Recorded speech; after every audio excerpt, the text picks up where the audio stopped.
time to abandon ship. Here we go.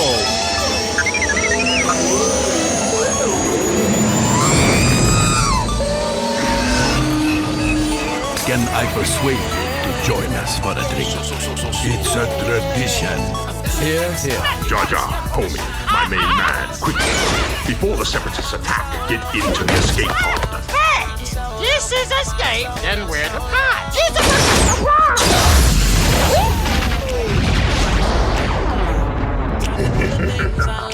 Welcome back to Star Wars Escape Pod, and here we are coming from you from the cantina as our escape pod is down for repairs. So we're using a bit of a different gear this week, but it sound a little different, but that's okay. Hopefully that's all right. We got our after show for The Mandalorian Season 3, Episode 4, Chapter 20, The Foundling, and The Bad Batch Season 2, Episode 14, Tipping Point. We also got our updates for the YouTini book Madness, and we have our co-host, Bryce, joining us in the podcast this week, along with our good friend Kirk, to chat all about Star Wars. Let's get into it.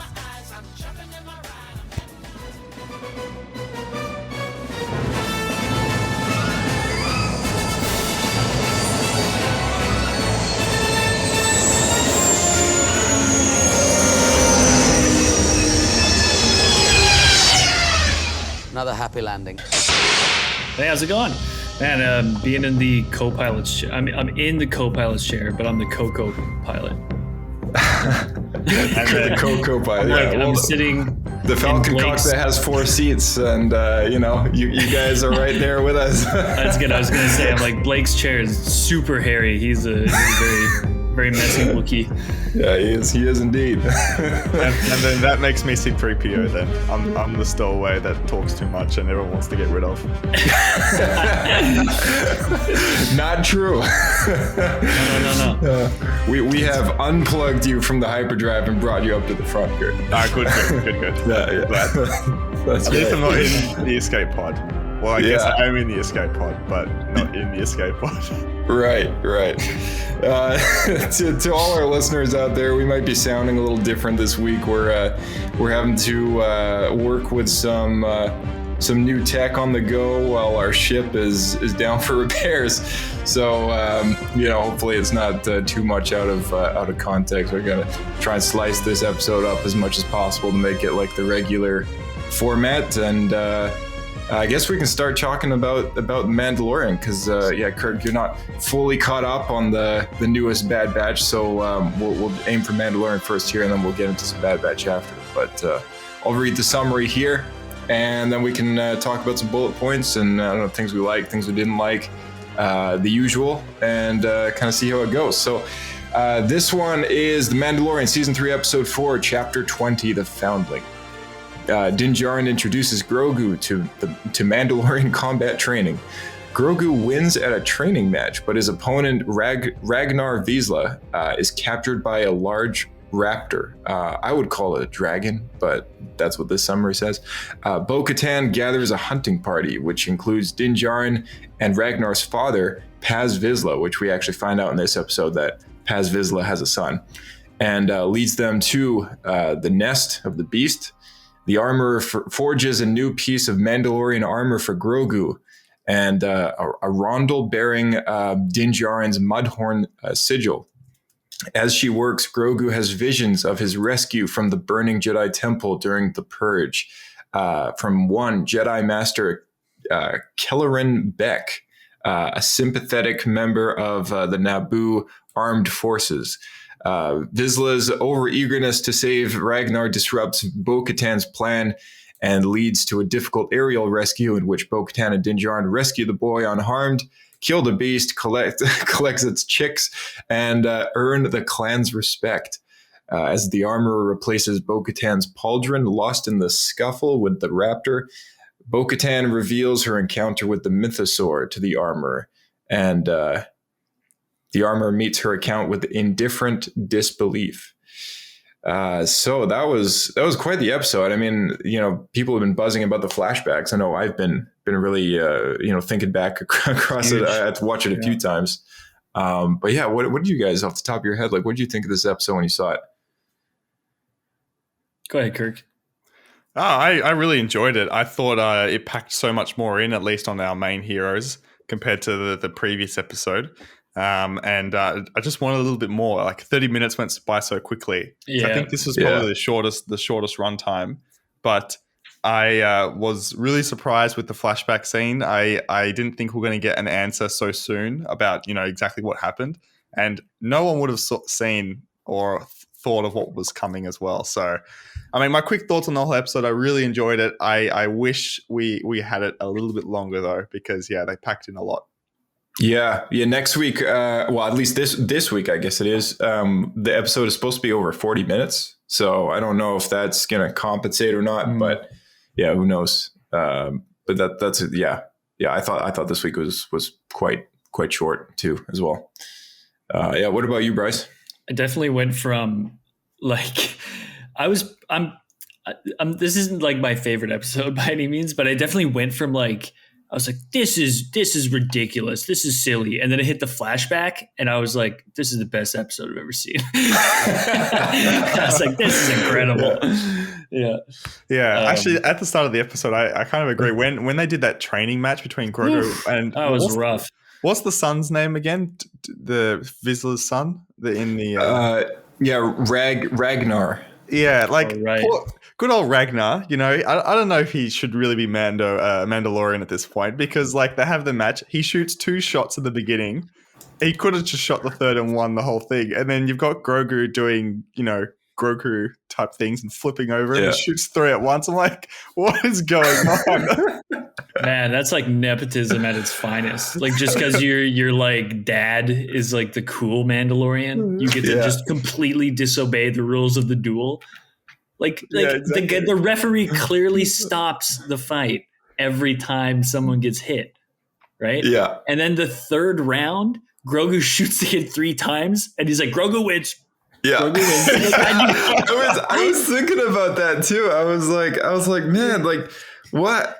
Like I was trying to understand what the rules were. Maybe I think maybe the rules were slightly glossed over, but from my understanding, at least how I'm trying to make sense of it, is maybe there's a total of 3 rounds, and you can disperse your hits or your points like across those 3 in total. So like I guess maybe you could like unload them all in 1 round, and then there's still 2 more rounds for the other person to try and hit you or something. But the ref clearly stopped it as soon as Grogu was hit once. And then he separated them. I think because he was like point or something, point. Right? Yeah. So it makes no sense. Like it makes no sense at all. I really think Din Djarin did what any good dad would do in this situation to make his son feel good, and he just slipped the referee like a 50. Like he just slipped him So that was pretty funny. Yeah, I also go ahead. No, I was gonna say he definitely slipped him some power converters. Yeah. Some death sticks. Some Mantel mix. Yeah.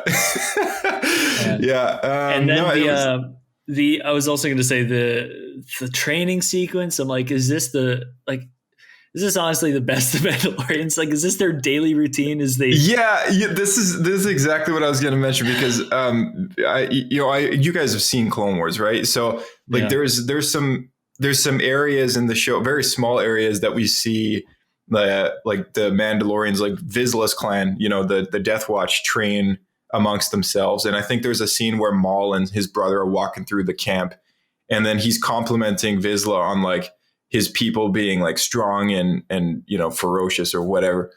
And they're basically just all beating the crap out of each other. Like there's a whole bunch of different little clusters of people all just having fist fights and, trying to wrestle each other to the ground stuff. So like that was a lot more vicious than like what they were doing here with like the kids, and like, people seemed to not be nearly as kind of at each other's throats as much. But I guess like it was reminiscent for me. And I thought back to that scene in the Clone Wars. I was like, oh, it's kind of cool that like they actually kind of nod of the head, I guess, to maybe that's what they do in their spare time, right? Like they're warriors. Maybe that's what they do all day. They just beat each other up and fight and target practice. And I just have some questions about like the logistics of their little camp. Like, what do they do for work? How do they make money? Do they all have this time just to like hang out? Like, there's a lot of them, and they're all just firing rockets into like the ocean, like their pond. I'm like, no wonder the big alligator is really angry. Right? I thought that was the weirdest part of the whole training thing. I thought that was the weirdest part. Like, what are they even shooting at? Like, I couldn't. Like there's no targets. They're just just like, this seems like a stormtrooper training regiment. Right? Yeah. Why? Yeah, I'm surprised they can hit anything. Anyways. It was kind of funny. Were there any targets like on the water? Because when I looked at it, it just looked like they were shooting at the water. It's like, oh yes, exactly. Good. Yeah, no, good job, Jimmy. You hit something. You made a splash. Yeah, you hit the crest where the water meets the land. I don't know. It was. Yeah, I thought that was kind of weird. I think this is honestly a really good example at where the animation style in the Clone Wars excels. Like, I remember a lot of people were complaining back when Ahsoka first came out, being like, "Oh, she doesn't look like how she was fighting in the Clone Wars," and that's like, yeah, duh, because of course, Rosario Dawson, is that right? Yeah, Rosario Dawson can't like dismember her back and paws in midair because that's right. Yeah. So like, it doesn't, like, that's what people are comparing it to. But to be said, like, I don't know, like John Wick just came out now. There's a lot of like violent action going on in that, and I don't expect that to be here. But it does just look very. Let's dial it down to like a 3 or a 4. Oh yeah, super campy. Yeah, you know, it's funny that you mentioned that because I was actually thinking about this about a week or two ago, and you know, with Ahsoka and her movements and stuff in the Clone Wars, like, yes, it's animated, but then that final fight scene with Maul, that I believe was completely done with motion capture. And they had stunt doubles for that fight, and when I watched that fight, it is amazing. Like, it's super good, like really well choreographed, and you know, the speed and just the ferocity of the whole thing was just really well done. So you know, I can only hope that of course, like, they kind of upkeep that level of quality, like through fight scenes going forward in the show.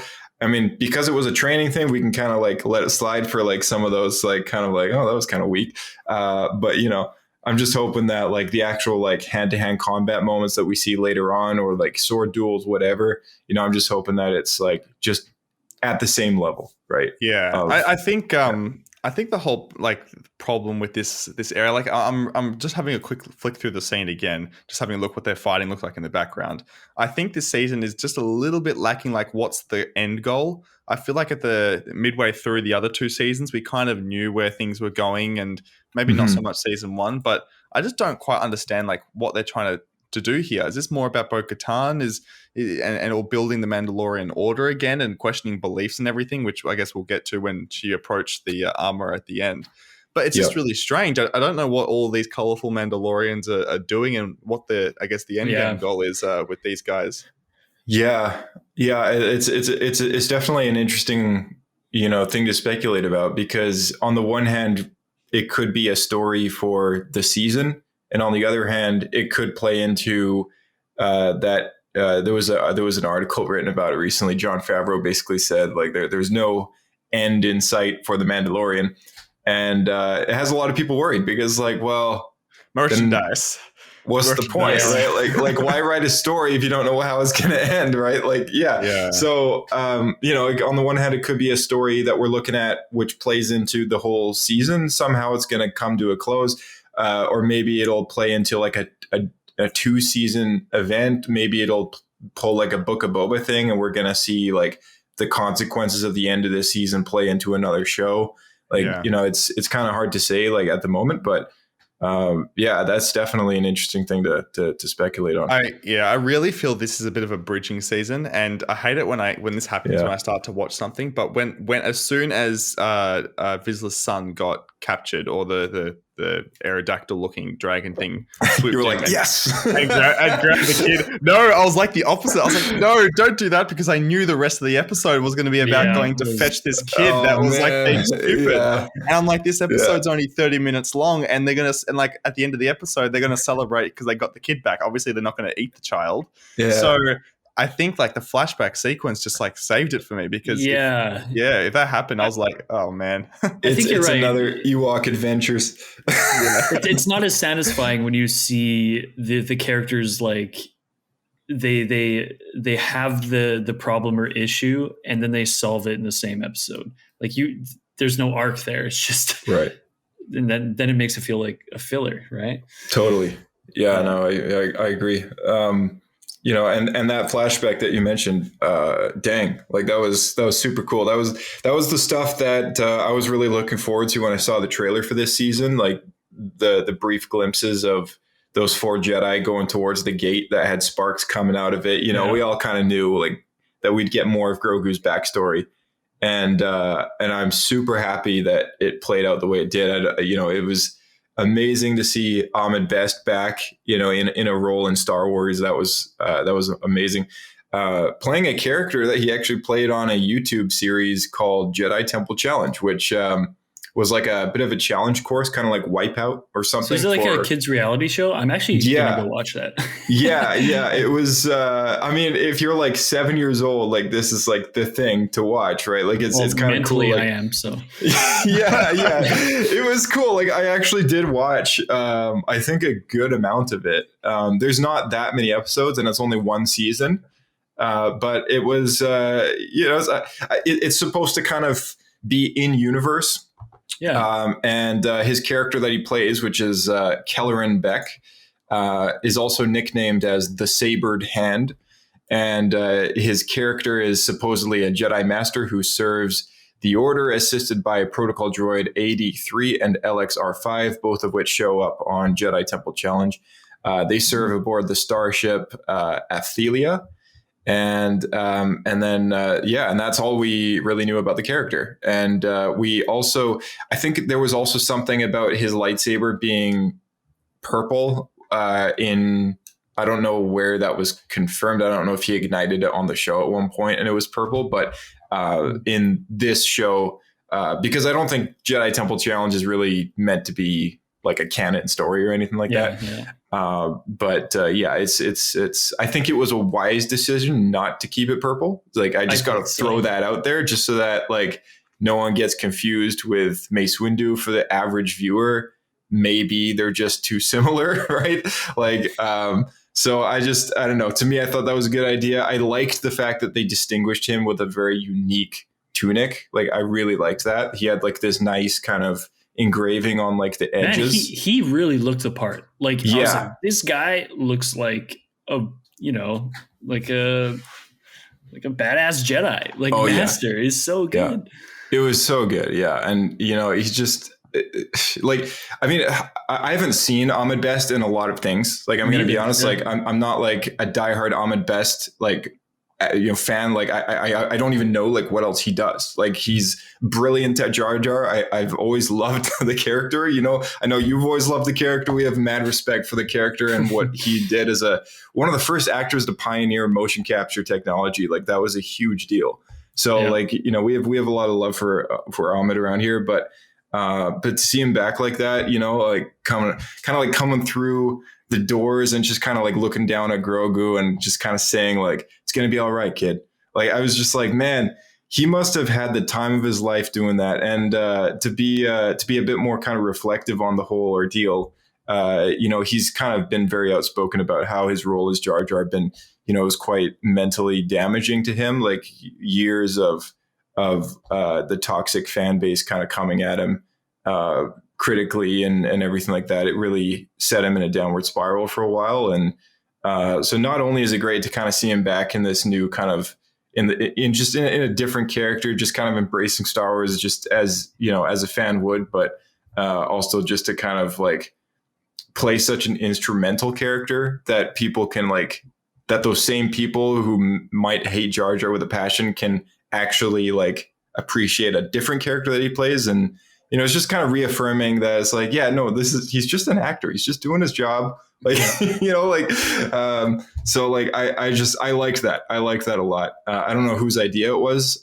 Someone asked Carl Weathers, who was the director of this episode, whether or not it was his idea to bring Ahmed Best back into the fold. And he actually didn't know. He's just said, oh, it could have been John, could have been Dave, could have been both. I have a feeling like I don't even know if Carl Weathers had anything to do with that sequence. Like that sequence felt so different from the episode. And to be honest, I feel like that sequence would have needed a lot of work. Oh yeah. Like all the 3D and everything that went into that. So I bet you they were like, I don't know, working on that for, before the long time. Yeah. I think you're right. I appreciate that, Disney and Star Wars kind of like didn't give up, like didn't just like let this, I don't know, like the talent go. Right. Yeah. Kind of did this for him because I think he really deserved it. Oh, totally. Yeah. It was such a huge service. Like it's nice to know that the fan. Star Wars fans on social media, thank you so much for everybody who ever rocked with me. I am more of a fan than I am a person in these movies, and I have always been and always will be. I get just as excited when every new Star Wars thing drops, when people show up on stage, celebrations, and I'm more of a Star Wars news junkie than anything else. So I'm right there with you. Thank you. And let's keep loving this thing. Playing Jar Jar in Clone Wars, I have a feeling it wasn't him. That was still kind of on his Star Wars hiatus, and rightfully so. It took a toll on him in a way that he just couldn't deal with Star Wars for a while, I think. But yeah, I'm super glad to see him back, like actually on screen playing a character, and very, very cool. So, I hope we get a little more out of that storyline. It didn't really wrap up, right? Like we're still expecting to see more flashbacks. And I got to ask you guys, what do you think is the relationship with this Jedi and the Naboo security forces? Because this plays a bit of an instrumental role in Revenge of the Sith as well. When we see Padme go to Mustafar, she's not using that ship. She's using a different ship, different Naboo. I don't know the class of the ship. I totally forget. It's the one that looks like a giant kind of wing. It's like a big. Yeah. I don't know what to call it, but yeah. What do you think is the relationship there between this Jedi and? What were they? Nubian class ship. The Royal Naboo security forces. There's a running theory that I could buy into is that Kelleran Beq and Representative Binks are good friends. And maybe that might be his ship. That might be Representative Binks' ship and his security forces. That is such a good, that's got to be it, right? Right. Yeah. I mean, like, who else would it be, right? Like, I mean, I don't think because we see Padme in Revenge of the Sith. She's like seeing the temple burning and she's crying, and that's kind of it. And then Anakin shows up, and I don't know what the time gap is, but supposedly, he's like, he's survived or whatever. And then, the next thing she knows, he's flying off to Mustafar. So like, I don't know if it was her who maybe like called for aid or whatever. It seemed to me that there was like a pre-existing plan in place that was probably drummed up kind of like right away, if not like more or less as soon as possible when they asked him, where are the others? Right. So it made it seem as if there was like a call that happened before he took Grogu onto the speeder bike and jets off through the city. So I just assume it's got to be someone that we didn't see on screen very much in Revenge of the Sith. If they're trying to really build like that story. Yeah. I really like that. The only other thing I might add is that there's been in the comics, there's been a lot of the handmaidens have been a really big part of like Sabe and the Darth Vader series.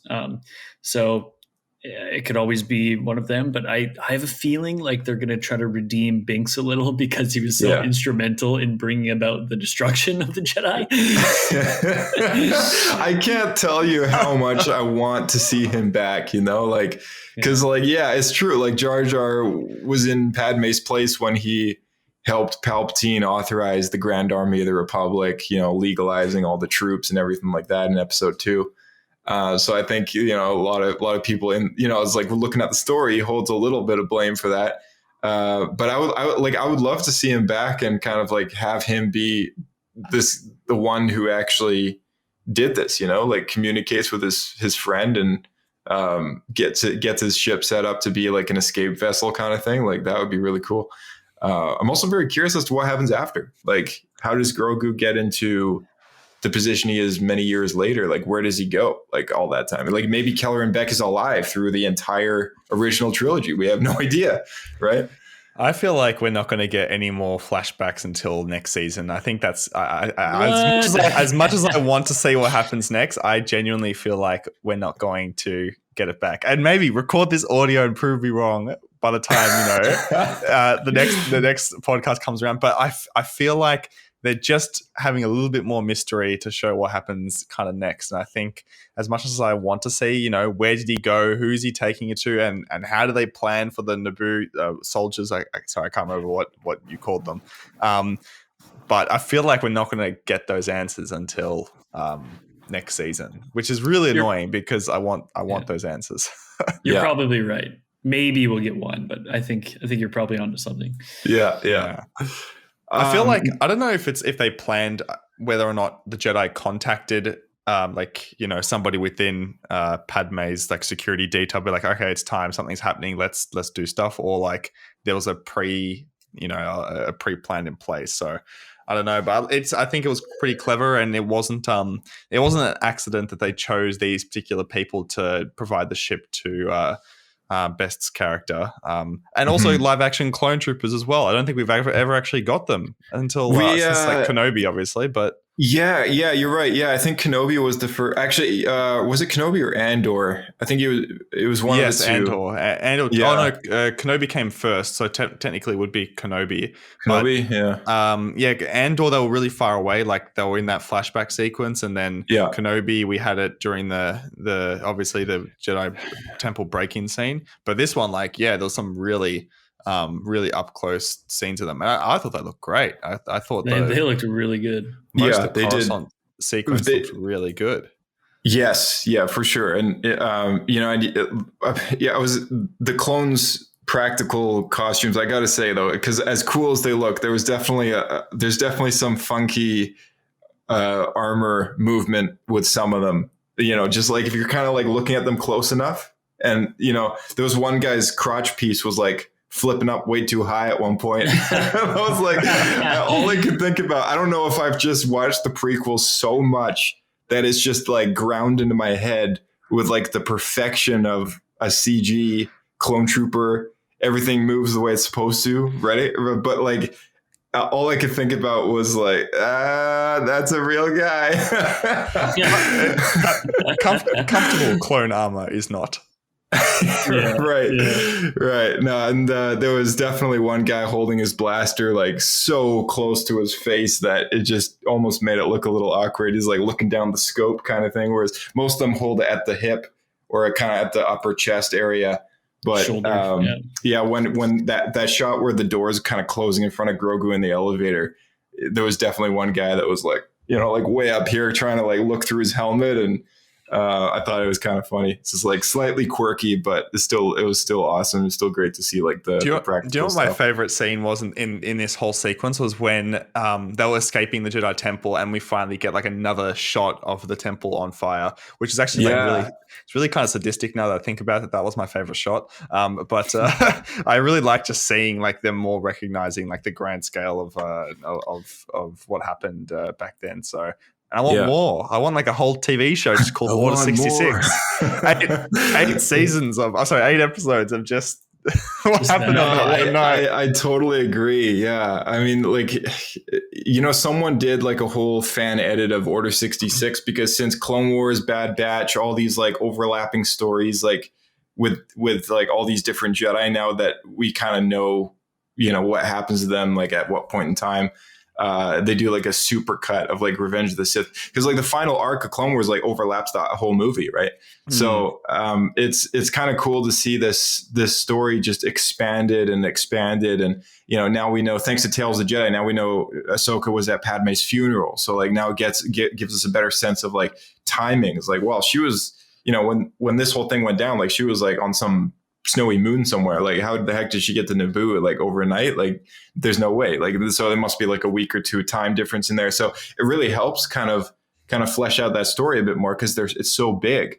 I think we got didn't we get a shot of Bail's speeder in episode 3 flying away when there's like a Jedi youngling that gets shot and he's like, no, and then he gets in her speeder. Yeah. So there's so many angles of this event. I would love, you're right. It could be a whole season of episodes that all just take place in the same time, but with different characters. Yeah, definitely. I mean, it's just compared to any other kind of medium out there in terms of like, sci-fi content and just general storytelling, that there isn't the kind of an event that like changes a whole story this significant compared to what they did with Order 66, at least. Obviously the original trilogy came out first. So that's why I think it's just so fascinating to learn more about it. Or we just love seeing the Jedi get killed over and over again. Yes or no. So it's either or. Yeah. I think it's just got so much emotional depth to it. It's so tragic that like it's good story. It's good. It makes good story. So, I do really admire the fact that we keep revisiting this event in all of these shows that they keep doing. It's awesome. Yeah. Yeah. What do you guys have any last minute things on Mando before we wrap it up here? Yeah, I mean, the armor that Grogu received, the Captain America shield. Oh, yes. Yeah. That looks a little awkward, doesn't it? That got onto Grogu's chest. Look, I am no fashion expert, but how on earth is that supposed to work? He's just going to have a big disc on his chest right now. He's already got chainmail. So I don't know what on earth the armor is thinking. Hasn't the vest already protected him once? I don't know. Like, I thought he was going to get a little hat or something, like a little, a little helmet. I was like, okay, he'll get the shield. Like, that's whatever. Like, he'll get a little shield. He can deflect blasters. And then she just like attaches it to his chest. I was just like, what's going on? And then also, as like Grogu is 70 at least at this stage, or 60, and then the armor is like just slowly taking off like his robe. I was like, has Grogu like said this is okay? It was really a weird just her taking it off. But apart from the armor, I thought the rest of the episode was pretty kind of missable, at least apart from that very last scene at the end where Bo-Katan's speaking to the armor and she's like, yeah, lots of people get these visions, and then Bo's like to herself, nah, these aren't visions. I'm gonna go get this little creature and bring it back. Yeah. No, I like that. Yeah, it's the mythosaur coming back. I hope it's just not in her head. I hope it's like an actual living being. I don't know if that. Yeah, Bryce, do you want to see that? Do you want this to be in her head, or do you want this to be like a physical? It's got to be a real thing, right? Yeah, it's got to be real because she has to like. I feel like it's a way for her to be Mandalore without getting the Darksaber back.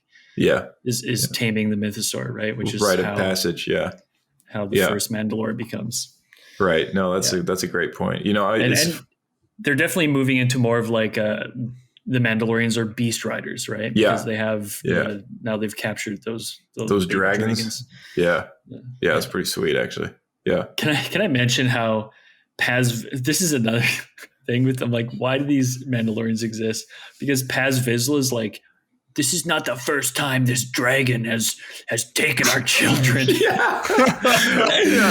I'm like, dude, why do they keep going to these places where they just constantly get picked off by like people or creatures or whatever? They're always in some. It's funny because like my buddy Nick, he's probably even listening to this episode right now, but.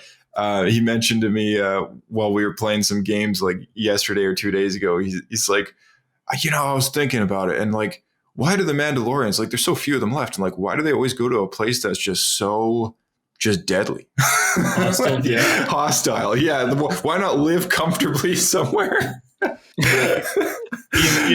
the end, I am so glad that we got the answer to why it was so important for the cloning scientist to have ice cream at the front of the rock, and that was to see the resemblance when Ahmed Best flew past it in this episode. So I'm really glad we got that connection because he flew past it for a solid 3 seconds, and then that was it. I was like, that's the Rock from the previous episode. Yeah, There it is. Yeah. It was kind of cool. I was like, I guess it's a digital environment that they could reuse, right? So yeah, exactly. I think I think the next 3 episodes are going to be obviously the make or break it, of course, but I think there has to be something that ties back in with the cloning people, and whether or not Moff Gideon comes back, I think is quite likely because he's a pretty big player. He's a pretty good actor as well. Do you think that'll be a season 4 reveal? Do you think Moff Gideon's going to come back and it'll be like this is going to set up season 4 sort of thing? Yeah, because it's pretty late already. Yeah. I think it'll be, but like what are they building to? Like, what's the big thing that comes here? I'm trying to think back to season 1. Like, we weren't really introduced to a main villain until episode 7, I think it was, or even episode 6. I can't exactly remember, but I just don't know what they're building to, and I think we'll find out soon because they can't really just do it in 2 episodes, right? Mm-hmm. Yeah. It'll probably be like a season 1 thing where Moff Gideon kind of comes in at like the last second, and it's like, oh, this is the big baddie that we've all been kind of waiting to see. Yeah. But this next episode is going to be directed by Peter Ramsey, and it's written by Jon Favreau, and it's chapter 21. We're yet to be labeled, so I guess we'll find out this week. But yeah, I think we've hit the halfway point, and I really hope that we start seeing some reason to this kind of overarching story with the Mandalorians, with Bo-Katan, starting to tie it up in a nice bow. Unlike Bad Batch, where it just seems to go week to week. You never know what's going to happen. They might just decide to chill on an island somewhere. Might go back to the actual story. You never know, right? So it's either that, or we'll see in another flashback, Kelleran Beq will run into Jar Jar Binks, and then Jar Jar Binks is actually Darth Jar Jar, and then like they fight, and Grogu runs away into the arms of the Empire. Right, walks into the trap. Yeah.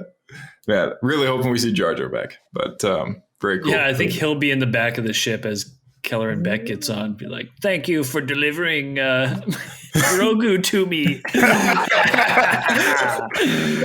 You fell into my plan. It was Misa all along. Yeah. All right, man. Well, Kirk, thanks for coming back on, buddy, and we'll escalate on to the Bad Batch for a little bit here. But thanks for popping on again, and I guess we'll hopefully catch you in one of the next ones. Sounds good. Thanks for having me. I'm keen to actually watch the Bad Batch and be up to date next time. But do I need to give this episode a rating? I've forgotten the ratings. Sorry. Totally.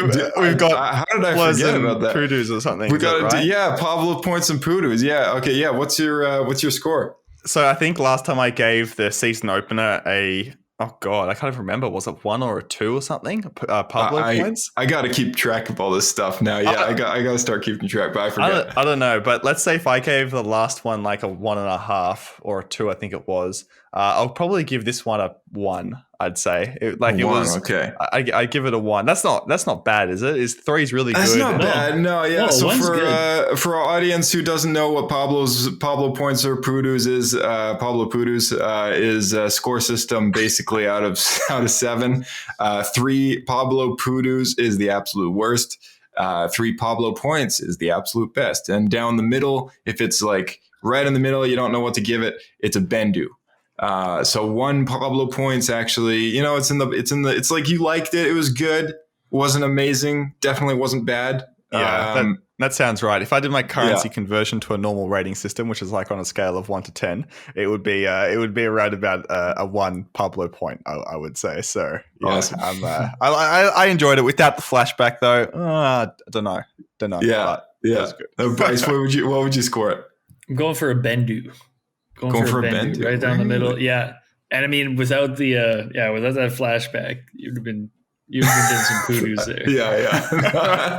I agree with you. I think I'm leaning on the 1 Pablo point only because it's Ahmed Best. He's back. It was such a cool flashback sequence. I think like those like 4 minutes or whatever it was, 5 minutes of the episode was basically just worth seeing the episode for those 5 minutes. And, and I think that was pretty much the only reason why I would actually, I also did like the Grogu fight little thing. Even though it was kind of silly and kind of ridiculous, I did like the fact that he kind of showed this kid up. I thought that was kind of cool. So yeah, I'm leaning on the Juan Pablo point. An improvement from the last episode in my viewing experience, but only uphill from here, I hope. I hope so. All right, buddy, we'll catch you in the next one.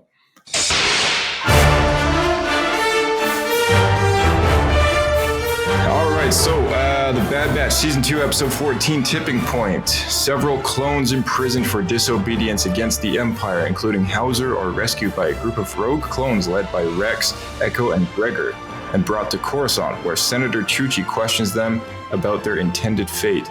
With only a few encrypted data scraps recovered in the raid, Echo rejoins the Bad Batch on Pabu. On Mount Tantiss, the transport's destination, Crosshair is interrogated by Dr. Hemlock about the whereabouts of the batch, specifically Omega, which I don't know why, because they're supposed to be dead on paper. He escapes in an intended moment and sends a warning to his former comrades before being recaptured and subjected to more intense torture. After receiving the message and analyzing the data Echo recovered, the batch learns about the existence of the Empire's secret Advanced Science Division, or ASD, if we ever see the initials, which I don't know if we will, but Advanced Science Division, I have a feeling maybe that's what the cloning logo is on Dr. Pershing. Yeah, it must be, eh? Maybe that's what it is. But yeah, that's the summary for that episode. I got to say, this was one of those episodes that was so just kind of slap in the face and just run. It was like when it ended, I was like, that's it? Like, it's over? Like, what even happened? Yeah, I guess it was a lot of like exposition, right? Yeah, it was. I've got a good feeling about the next episode. I can definitely say that, because this one was like, it felt like a really big build-up episode, right? Mm-hmm. Yeah, this is kind of the call to action again, right? For the Bad Batch. Yeah. On their pleasure planet, just hanging out. Pleasure planet, yeah. On their pleasure island, yeah. Yeah, full of tidal waves, but yeah. I don't know, this episode was not bad, right? Like it wasn't, definitely wasn't, in fact, what is the name of that planet? Pabu. Pabu. Yeah, it was no Pabu episode, that was for sure. But I will say that this the start of this episode was really cool. You know, seeing like the crack squad of these like kind of clone troopers going in to rescue, you know, other clones in need. Mm-hmm. That's a super cool idea. And I like that it actually made Echo. Yeah, it actually made Echo relevant and kind of cool again. Like it was nice to see Echo again, and it seems like he has a new purpose and a much better role. Yeah. He's not as like forgettable. Yeah. Totally. So I thought that was pretty cool. Yeah, it kind of a nice continuity moment, you know, playing off the moment where he shoots his superior officer in the face and gets imprisoned. And you know, it was cool to kind of see that naturally kind of flow through this plot as well, when he, you know, he's kind of, I don't want to say he's fully committed to rejoining his old squad again, but he's definitely back on the protagonist side of the story. Whereas before he was very much an antagonist character. And, you know, it's nice to kind of see that. I think that was finally, for those people in Camp Redemption for Crosshair, you know, finally got their wish. And, I never really had any hopes for this character, like as far as what I wanted. Like I just hoped that it was going to be a good story, and I've been pleasantly surprised with like how they've handled the whole thing. It makes me wonder whether or not he's going to die a martyr kind of thing, just doing the right thing, and we're not going to get any more Crosshair after the season, or if they're actually going to save him and he's going to rejoin the squad again. But it was cool to see him actually kind of reach out to his former team again reach out with a protocol that they have implemented, and he's very, very much familiar with, and so that was very cool. That was cool to see. I had to say these episodes have been consistently impressing me with how they look. Yes. Man, the 3D is on another level for some of these episodes. Yeah, for sure. Surprised. Yeah, I agree. It was cool to revisit. We got Senator Chuchi coming back in this episode for a small appearance. I think it's interesting to me that there's like we saw a lot more clones that were all kind of together. They almost look like they're to me, it almost gave me like refugee vibes, just like how they're taking these people in, their brothers, and kind of making this like not a safe haven, but like a group in which they can kind of be part of and feel safe and not be in the Empire's clutches, not be on their own. They're kind of with each other and they're trying to figure this out together. And it does give me that kind of like feeling that maybe we will get like one last Clone Wars battle with like clones versus TK units, and a lot of them end up biting the bullet and stuff like that. Cause we were theorizing about this, I think a couple weeks ago at one point, but yeah, cool to see Hauser and Crosshair and Echo, and we got a clone named Fireball, his first appearance in the show. So yeah, this is kind of neat to see all that going on. And Echo's kind of back in the fold again, getting the crew back together again. So all the more reason why I have no idea this whole Pabu thing. I felt like they could have just made the season shorter. Like there's a bunch of fluff in there that I think they could have chopped out. But this one was all right. We gotta like watch Omega learn to drive. That's very important. Yeah.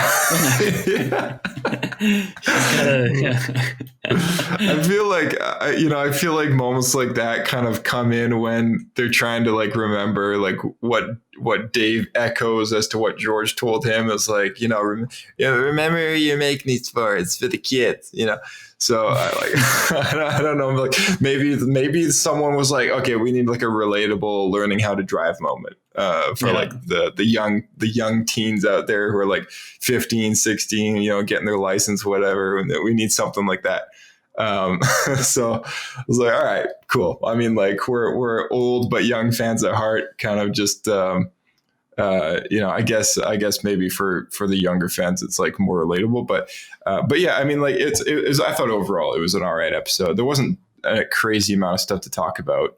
Do you want to give it a rating? Yeah, we can just slap a rating on it. Yeah. Okay. Pablo points or Poodoos. So I'm going to give this one a Bendu because I don't give out too many Bendus. I didn't hate it. I didn't think it was the absolute best. I don't think anything stood out about it. In fact, I think the whole thing was like a good fluff episode, if that makes any sense. It was like a build up, it was like the calm before the storm, but in a good way and not like a kind of a cheesy, badly written way or anything like that. I thought it was all right. Yeah. I think that I'm going to go with the same thing. It's a very Bendu week for me, I think. Yeah. It's feeling balanced. Feeling balanced. Yeah, feeling Bendu. Feeling Bendu. All right, cool. Yeah. I think that should be a song. That should be a song in the Star Wars universe. Bendu. What's his name? Al Yankovic needs to make one. Oh, Weird Al? Yeah, Weird Max Al. Rebo. Max Rebo's new. Oh, Max Rebo. New song. Max Feeling Rebo. Bendu. I don't know. Do you remember that movie, Max? Is it Max? Is it Max? Hold on a second. No, it's got to be. It's Max something. Is it Max Rebo or no? Max Rebo is the blue elephant. He's right? the blue elephant. Yeah. You think about like Max Keeble? Did you ever watch that in 2001? Max Keeble's Big Move. You gotta look this up. Max Keeble's Big Move. This was you can find it on Disney Plus. Anyway, anytime anyone says Max Rebo, for some reason I think of Max Keeble. Like, wow, Bryce, what a weird reference. I don't know why I think of this movie, but like for some reason the last few weeks, anytime I've heard Max Rebo, I just think of this cheesy 2001 kids movie called Max Keeble's Big Move. Yeah. Yeah, is that Drake from Drake and Josh? Yep. Or Josh, no, it's Josh, Peck. right? Yeah, Josh Peck. Yeah, he's also in How I Met Your Father recently, the How I Met Your Mother spinoff. Oh, I see. Yeah, you can watch that on Disney Plus too. All right, well, maybe the cast of this old weird movie that you're referencing can make a Star Wars song. Get him in there. Yeah. Cool. Yeah. All right. So last order of business here is the YouTini catch up. Let's take a look at some pair ups. It's been a rough week for me. My book got voted out. Yeah. No. Oh no. Which one was that? Outbound Flight. It lost pretty bad. Outbound Flight. Okay. All right. Is that where we were with the score system here? Maybe we were like one before that, but yeah, we're close. Outbound Flight. I'm just trying to find that here. Hold on a second here. I'm just looking for it. It was up against. Oh, there we go. It was up against Master and Apprentice. There we are. Okay, so that's probably where we left off. Yeah. So which one was that? Okay, so Master and Apprentice was a canon novel written by, I want to say, boy, you know what? That's bothering me now. I think it was written by Claudia Gray, but let me just look that up on the HoloNet here. Yeah, Claudia Gray. Yeah. Okay, so that one. You know what's funny about that book? I was thoroughly enjoying it, and I was about halfway to 3/4 of the way through, and then something came up. I didn't finish it, and I still haven't gone back to it, and it's been like 2 years or something like that. I'm so mad with myself that I haven't finished it because I've started other books in the meantime. So I definitely want to revisit this book and reread it again. It was fantastic. It really got into, it flowed in with Jedi Lost, the Dooku Jedi Lost story a little bit, told a bit more, we got some Sifo Dyas kind of vibes from the whole thing. We got more kind of reasons as to why Qui-Gon's obsessed with prophecies and everything. He's kind of like painted as an oddball in that sense in this book. Really, it was really good. It was really well written, and I really liked it a lot. So on the one hand, I'm sorry for you that your chosen one was voted out, but at the same time, I'm almost not surprised because it was really well held by a lot of fans. Have you read Outbound Flight? I owned a copy of it, and then I ended up selling it, and it was a book that was given to me as a gift. It was a crisp, brand new paperback copy, and I think I just took it to the bookstore and they gave me a gift card because it was like 2 years, and I just wasn't going to be reading it, and right.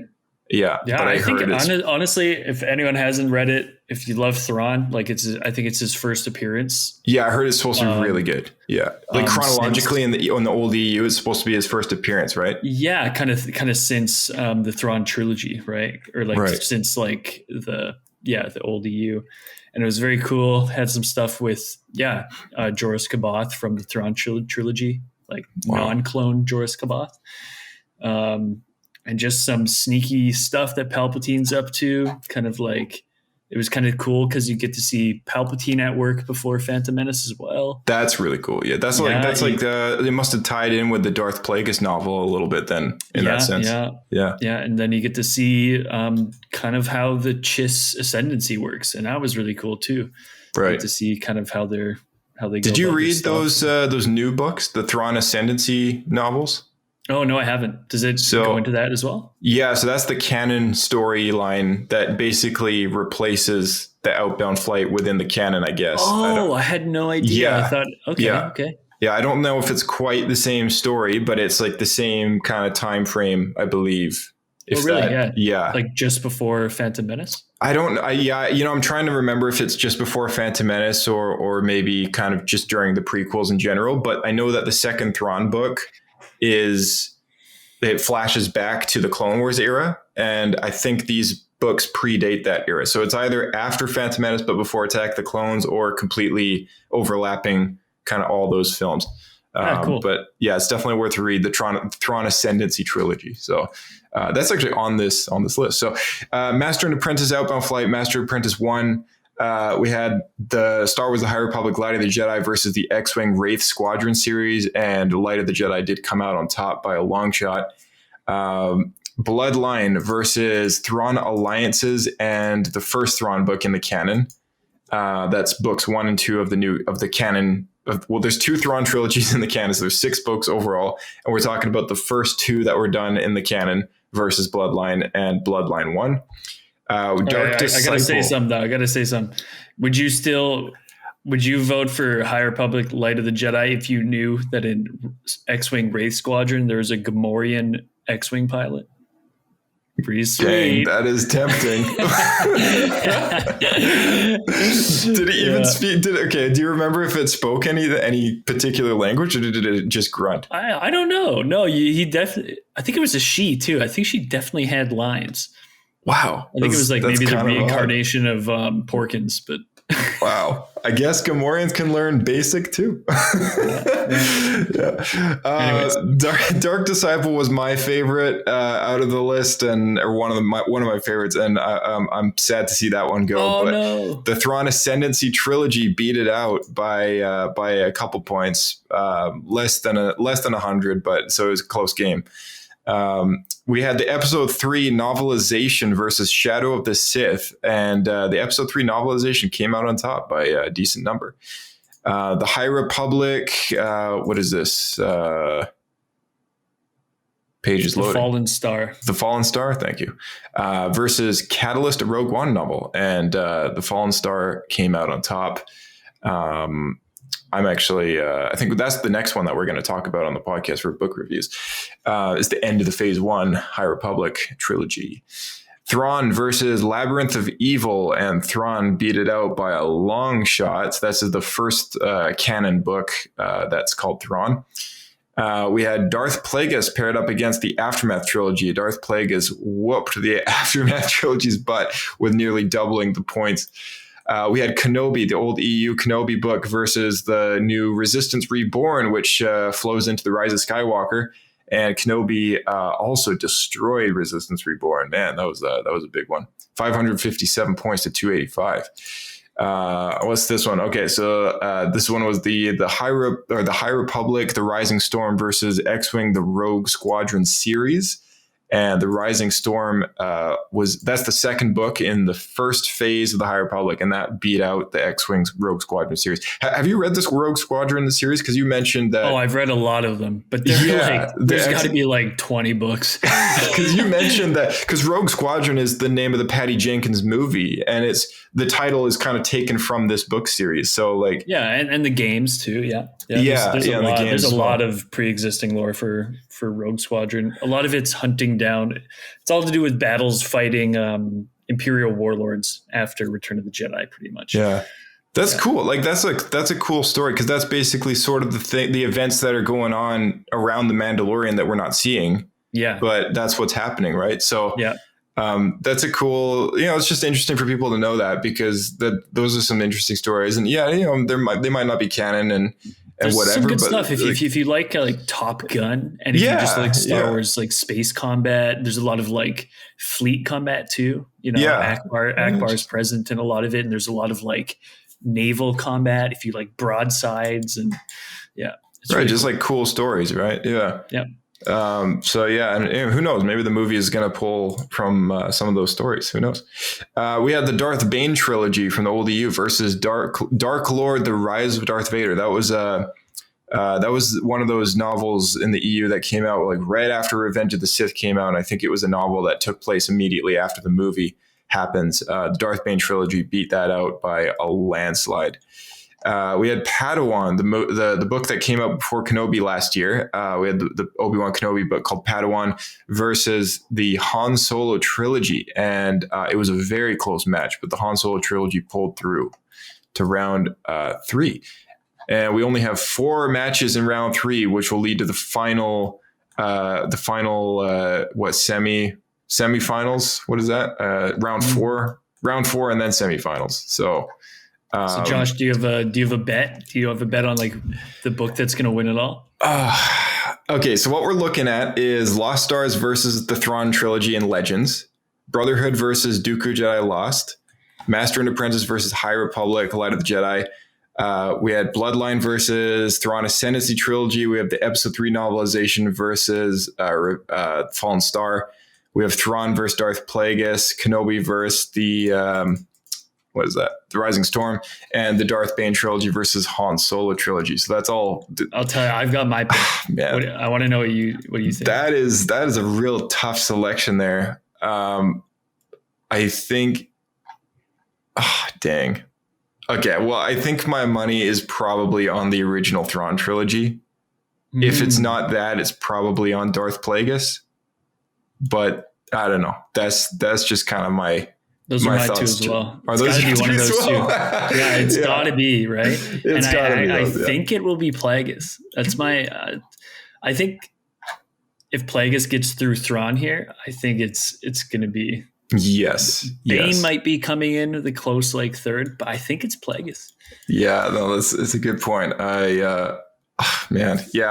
I'm gonna have we're gonna have some good votes going on. So anyone who wants to participate in this, go and follow YouTini on Instagram or Twitter, and I believe the polls are just coming through on a daily basis, and I think there's one or two. I don't know if they're gonna slow that down now. There's less rounds going on towards the end of the game here, but keep an eye out. Maybe check their profile once a day, and it should be the most recent post or something like that. You can throw your vote in for top book. Vote per platform. Vote now. Vote. Don't be like me and miss your chance and now your favorite book's out of the running. Yeah. So you can vote on every platform for your favorite book, and give it its best shot, because I want to see all the Star Wars fans out there rooting for their favorite novel.